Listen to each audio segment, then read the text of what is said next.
David Marcus, bonjour. Bonjour. Bienvenue au Buzz Media TDF Le Figaro. Alors vous êtes le vice-président de Facebook en charge de Messenger, vous êtes le patron de Messenger, c'est la messagerie de Facebook, forte de 1,2 milliard d'utilisateurs. 2 milliards de messages échangés chaque mois. Alors Messenger évolue constamment, j'allais dire. Vous venez d'ajouter des fonctionnalités comme dans les discussions, les conversations vidéo, avec des emojis, avec des filtres, avec des masques. Est-ce que c'est une attaque frontale contre Snapchat qui est déjà attaqué de l'autre côté par Instagram et ses stories? Alors d'abord je vous corrige, c'est 2 milliards de messages envoyés entre les entreprises et les particuliers sur Messenger par mois. Entre les particuliers, c'est beaucoup plus que ça.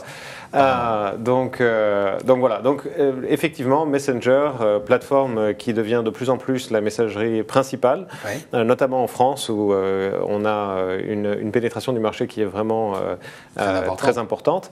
Et l'une des fonctionnalités clés de Messenger, au-delà d'envoyer des GIFs animés, des stickers et des photos et des vidéos, c'est la communication en temps réel, en audio et en vidéo, et notamment en vidéo de groupe. Et aujourd'hui on parle et on lance ces nouvelles fonctionnalités de filtres, de masques, etc. Et pour répondre à votre question, c'est un modèle et un usage qui est complètement différent. L'usage de la communication vidéo en temps réel, elle demande que tous les gens soient présents en même temps, se réunissent, etc. Et c'est vraiment un moment de communication qu'on poste et qui est disponible quelques temps. Donc c'est vraiment sur le moment présent et c'est vraiment aujourd'hui la seule plateforme à cette échelle-là qui vous permet d'avoir des interactions avec vos amis, vos familles, vos proches, les enfants et de rajouter des masques, des filtres, etc. pour rendre cette communication plus fun et plus engageante. Mais dans l'usage, donc c'est pas tout à fait le même que Snapchat, mais ça va prendre du temps sur Snapchat, ça va attirer davantage les jeunes qui étaient un peu partis vers Snapchat. Écoutez, traditionnellement, ce qu'on voit, c'est que ce genre d'usage est assez différent et donc c'est additif et pas soustrait. Ça ne soustrait pas généralement, puisque c'est vraiment deux modes d'usage qui sont relativement différents. D'accord. Alors au sein de la galaxie Facebook, je le rappelle, il y a Facebook, il y a donc Messenger, il y a Instagram, il y a WhatsApp.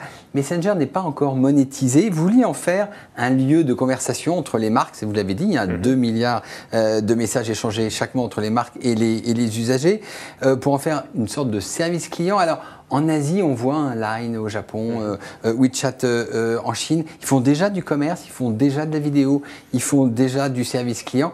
Est-ce que c'est ce modèle que vous allez adopter? Alors c'est un modèle un petit peu différent parce qu'en Asie et notamment en Chine avec WeChat, ce qu'on a vu c'est que le marché a pris à un moment donné où il n'y avait pas tout un écosystème d'applications, pas tout un écosystème de web mobile et pas de moyens de paiement sur ces plateformes. Et comme tout le monde était déjà sur la plateforme, ils ont construit tout un écosystème qui est absolument fascinant. Et pour nous c'est un peu différent. Pour nous, on essaye de vraiment répondre à plusieurs besoins que les entreprises et les usagers ont, notamment dans les interactions entre usagers et entreprises, à l'intersection du web mobile, des apps et de l'email. Et ce qu'on voit aujourd'hui, c'est que c'est très difficile pour une entreprise d'avoir son application qui est téléchargée. C'est impossible. Ça devient vraiment très difficile. Autant passer par l'application qui est déjà sur tous les smartphones. Voilà, exactement. Et puis sur le web mobile, le problème, c'est que vous n'avez pas l'identité, contrairement à Messenger, où vous avez l'identité de l'utilisateur et de l'entreprise à tout moment. Et donc, à chaque fois que vous avez une nouvelle interaction avec une entreprise, c'est comme si c'était la première fois que vous aviez une interaction avec cette entreprise, alors que dans Messenger, vous avez l'identité, vous avez la permanence de cette conversation, vous avez l'historique avec le contexte qui n'est jamais perdu de par l'entreprise et pour vous-même.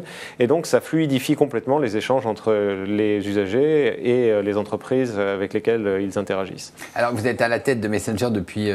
bientôt 3 ans. Bientôt 3 ans. Voilà, vous venez de PayPal, vous avez dirigé PayPal. Donc, on se disait, c'est assez simple, David Marcus va faire du paiement sur Messenger.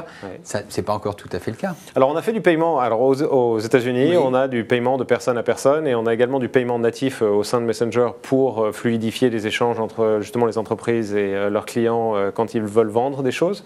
Et c'est quelque chose qui est voué à venir en France, donc on y travaille activement et c'est l'une de mes priorités d'ailleurs dans les 6 prochains mois. Ça sera lancé dans les 6 prochains mois, c'est ça? Je ne sais pas si ça va être lancé dans les 6 prochains mois, en tout cas on y travaille ardument. Une de vos priorités, c'est mettre du paiement en dehors des États-Unis sur Messenger. Exactement, et la France fait partie de ces pays prioritaires. Des pays prioritaires. Alors Facebook investit massivement dans l'intelligence artificielle. Ils sont un des gros labs dont une partie est située en France, à Paris. Alors, à l'heure où Amazon, Google, même Apple sortent leurs assistants personnels vocaux, où est-ce qu'en est le projet M, qui est votre assistant personnel, mais qui n'est pas encore sorti. Alors, il est sorti aux États-Unis, et maintenant au Mexique d'ailleurs, sur l'assistance dans les conversations existantes. Donc, aujourd'hui aux États-Unis, si on a une conversation et on est en train de parler, de commander un repas pour un dîner, vous avez M qui arrive au milieu de cette conversation et qui vous permet en quelques tapes de commander directement.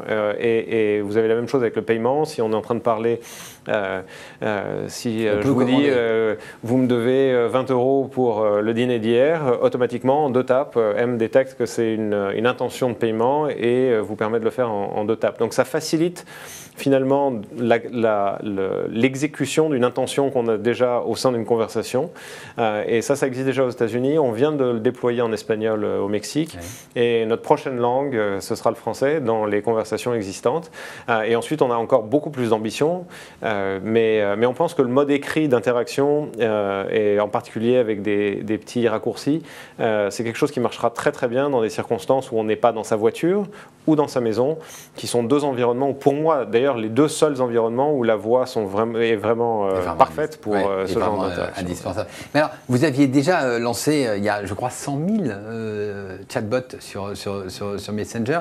Bon, c'est ce que j'allais dire, c'est un précurseur de l'intelligence artificielle, c'est encore ce qu'on appelle écrit, c'est scripté. M, c'est plus loin dans l'intelligence artificielle, j'allais dire, M est plus intelligent qu'un chatbot? C'est différent, c'est-à-dire il peut discuter véritablement avec vous? Alors l'idée c'est, en fait, on a ouvert la plateforme Messenger il y a 1 an. En 1 an, on a maintenant 100 000 développeurs qui sont actifs sur la plateforme en train de développer des solutions, soit pour leur compte, soit pour le compte de grandes entreprises et de grandes marques qu'on connaît tous. Et une partie de cette technologie qui est mise au service de ces grandes entreprises, c'est vraiment l'automatisation. Donc quand on regarde la relation clientèle, par exemple, on a AXA en France qui a, avec Switch, fait un superbe travail d'automatisation de la relation clientèle et qui a réussi à augmenter massivement la satisfaction de leurs clients en leur permettant de les contacter sur Messenger. Il y a SNCF. Il y a Voyage SNCF qui l'a fait. Il y a Mythique qui a fait une superbe expérience aussi. On commence à avoir de plus en plus des compagnies d'assurance en France notamment qui vous permettent de me poser des questions, d'avoir une offre directement sur Messenger. Et la plupart de ces interactions sont automatisées et généralement automatisées par des tiers, donc des partenaires qui ont commencé à construire cette compétence sur la plateforme Messenger. Alors, est-ce que vous pensez que l'Internet de la voix, qui arrive effectivement avec ses assistants vocaux, va s'intégrer dans les Internets existants, la vidéo, hein, donc vous êtes un grand acteur, l'Internet du texte, ça sera complémentaire ou ça va balayer l'Internet de la vidéo? Non, je ne pense pas que ça va balayer, puisque justement, je pense que vraiment, c'est très difficile si vous êtes en réunion, si vous êtes dans le métro. Oui, on peut guère parler. Voilà. Et c'est vraiment quelque chose qui est profondément sociologique. Vous ne pouvez pas parler, vous ne pouvez pas dire oui, non à une machine, alors que vous êtes dans un environnement avec du monde autour de vous, même si vous le faites dans une oreillette. Alors que quand vous êtes chez vous, dans votre salon, et que vous utilisez un appareil qui est destiné à jouer de la musique, ou dans votre voiture où vous êtes tout seul, généralement, ou alors avec du monde où vous écoutez de la musique aussi, en dehors de ces 2 environnements, je pense que c'est très très compliqué. Et c'est là où le texte et ces modes d'interaction hybrides où vous pouvez appuyer sur des boutons qui arrivent au bon moment, qui prédisent un petit peu ce que vous voulez faire. Donc il faut que l'utilisateur ait le choix comme ça au moment ou en réunion ou chez lui ou dans la voiture. Alors l'intelligence artificielle pour Facebook, c'est une nouvelle frontière parce que en dehors de M, qu'est-ce qu'il peut y avoir comme application? Alors il y a beaucoup d'applications d'intelligence artificielle qu'on ne touche pas nécessairement et qu'on ne perçoit pas comme intelligence artificielle, mais on le voit aujourd'hui, notamment aujourd'hui dans l'automatisation. Non, mais l'automatisation des sous-titres. Donc, par exemple, aujourd'hui, il y a énormément d'utilisateurs de Facebook qui sont malentendants et qui n'ont pas la possibilité d'écouter le son d'une vidéo. Et donc, aujourd'hui, on ajoute avec de l'intelligence artificielle des sous-titres qui permettent d'avoir le contexte un petit peu de ce qui est en train de se passer. Donc, ça, c'est une évolution très nette dans l'intelligence artificielle qui permet d'avoir plus d'accessibilité. On utilise aussi beaucoup ça pour le traitement des photos et pour permettre d'éviter justement qu'on poste les mauvaises photos au mauvais endroit, etc. Donc, notamment détection de nudité, d'images offensives, etc.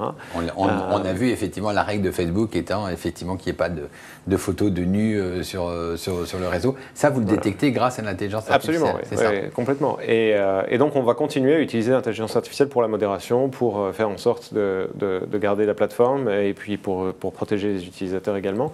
Et on a beaucoup d'autres utilisations de l'intelligence artificielle. À chaque fois que vous allez dans Facebook et que vous avez votre feed qui se charge pour vous, il y a une personnalisation qui se fait au moment où vous allez ouvrir l'application, qui est aussi aidée par l'intelligence artificielle.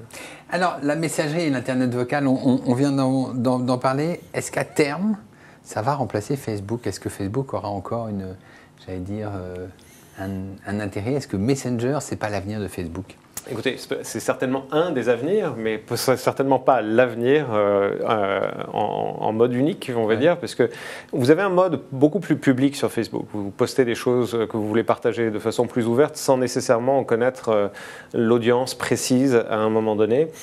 Messenger, c'est plus privé, c'est plus personnel. Voilà, c'est les conversations avec ses amis et voilà. Ou des gens qu'on veut toucher alors qu'on ne les a pas comme amis sur Facebook. Mais ça joue des rôles qui sont très complémentaires. Donc, quand vous avez un moment où vous n'avez pas d'intention particulière de communiquer avec quelqu'un en particulier, Facebook est vraiment génial parce que vous allez passer du temps, vous allez voir ce que vos amis font, vous allez lire les news, vous allez voir des vidéos, vous allez vous divertir, vous allez faire toutes ces choses-là. Et ensuite, de là, vous pouvez partager de façon plus privée sur Messenger depuis Facebook des contenus qui vont commencer des conversations sur Messenger. Alors que Messenger, vous y arrivez, vous savez exactement ce que vous voulez faire. Soit vous répondez à un message parce que vous avez reçu une notification de quelqu'un, soit vous allez communiquer avec quelqu'un ou un groupe. Et les groupes, notamment, sont en train d'exploser sur Messenger parce que c'est vraiment tellement mieux que l'autre alternative où vous recevez un message et que vous voyez 5 numéros, vous ne savez pas qui c'est. Sur Messenger, vous n'avez pas ce problème. Et donc, vous avez vraiment une intention d'audience très précise, de communication très claire, et généralement avec vos amis, votre famille, et de plus en plus maintenant avec les entreprises. Et alors quand vous vous retrouvez, j'imagine, avec Mark Zuckerberg chez Facebook, entre vous qui êtes le patron de Messenger, le patron d'Instagram, le patron de WhatsApp, vous avez des territoires qui sont bien marqués, vous travaillez ensemble, ou alors c'est un peu chacun pour soi? C'est pas un peu chacun pour soi, c'est pas le Far West absolu, mais c'est pas non plus très structuré. C'est-à-dire qu'on utilise vraiment du bon sens. Donc là où il y a du bon sens, on collabore ensemble. Notamment maintenant, on a un format de publicité qui permet aux annonceurs d'ouvrir des conversations sur Messenger. C'était originellement uniquement depuis le newsfeed, donc un clic depuis newsfeed et vous arrivez dans Messenger avec une conversation. Maintenant, on peut le faire depuis Instagram. On continue de plus en plus à développer. On peut maintenant, quand vous téléchargez Messenger pour la première fois, si vous n'avez pas de compte Facebook mais que vous avez un compte Instagram, vous pouvez vous enregistrer avec Instagram, votre identifiant Instagram. Et donc on est pragmatique, on a du bon sens, mais on n'est pas vraiment dans un monde de précision, de coordination absolue, ce qui serait un peu plus compliqué. Voilà, c'est ça, chacun renvoie l'autre. Et donc la monétisation de Messenger, c'est l'affaire de 2018, ça? Alors ça a déjà commencé, notamment justement par ces publicités sur Newsfeed qui ouvrent des conversations sur Messenger. C'est encore petit, on le voit pas encore. C'est encore petit à l'échelle de Facebook, clairement, mais ça commence vraiment à devenir quelque chose où les marques, les entreprises ont de la valeur à avoir la possibilité de targeter vraiment leur clientèle cible sur Newsfeed et de les amener en one-on-one sur Messenger. Je fais de l'anglicisme tout le temps, pardonnez. Et de l'autre côté, on a aussi des messages sponsorisés qui font qu'une fois que vous avez créé une conversation entre un particulier et une entreprise, vous pouvez en tant qu'entreprise, en tant qu'annonceur, réengager la conversation. Avoir le lien, c'est ça. Voilà, et réengager la conversation. Ce que vous faites traditionnellement avec de la pub, de retargeting, etc., vous pouvez le faire très précisément dans Messenger, dans la conversation. Et ça, c'est aussi une autre source de revenus qui est en train de croître. Et donc 2018, c'est l'année de la croissance du... Oui, absolument. Ça a déjà commencé. On est en train de continuer à développer. Parfait, David Marcus. Merci beaucoup d'être venu nous voir et nous nous retrouvons la semaine prochaine avec un nouvel invité. Merci. Merci.